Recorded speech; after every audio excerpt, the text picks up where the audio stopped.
If you thought the first day was the strangest, you were wrong. Please tell the story of the second day.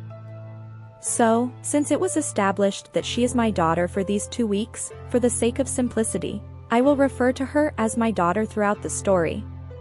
I couldn't gather enough energy as the fan was blowing so strongly that I almost froze.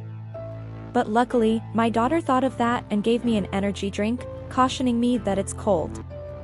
She told me to take my cigarettes and the energy drink out to the balcony, sit on the couch, and she would come with me because she was bored. Then she informed me that first thing in the morning, we'd walk 5 kilometers, including an uphill stretch, to a hamburger joint for breakfast. In the evening, there would be a full evening program for me, that guy, and the headmistress since we were the top students. And she whispered that this evening's event was organized especially for us because we love creepy places. We went down the street, and I was instructed to follow the headmistress. Then my daughter told me to lean forward so she could sit on my neck. I told her it's dangerously slippery that way, and if she slips off my back, it won't be a small fall. But then I asked her to grip my neck as tightly as she can. In fact, this quick makeshift logic followed the principle that the tighter the grip, the more secure it would be. Well, I regretted that sentence almost instantly because she nearly choked me with her legs. I had barely any air left by the time we arrived, and my neck felt as if it was made of reinforced concrete.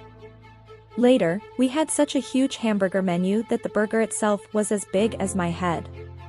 The rest of the day until 8 p.m. passed quite uneventfully. I only had 10 minutes to get ready. In the street, I leaned forward so my daughter could climb on my neck.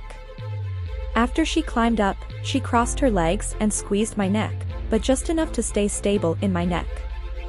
After a pretty dangerous journey, around 11 p.m., we reached the castle we had seen yesterday, with only a flashlight to light our way.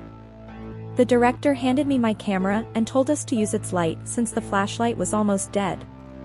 We entered the castle, and in the middle of the hallway, there was a mirror with the words, "True suffering lies within you," written on it. On the right, there was a larger room, and on the left, a smaller kitchen dining area, as well as stairs leading to the first floor. The second floor was a huge open space, with the staircase to the top floor in the middle.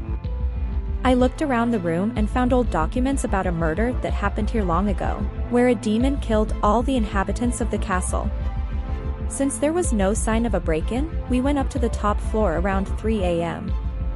On the top floor, we found an untouched mirror and an old diary with the thoughts written by a little girl before her death, as the castle was previously used by a serial killer before its first known owner. Reading this diary triggered panic in me. Then at 4:30 a.m., we went down to the basement. But what we saw there, no one was prepared for. A satanic circle painted on the floor with candles all around it, which someone had lit.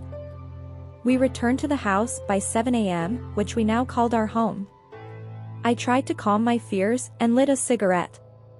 They told us to take a 2-hour nap to rest after this great adventure.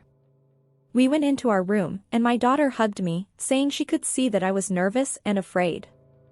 She started patting my shoulder and said she was doing it to calm me down. Although her intention was important, I will never forget this night in the castle.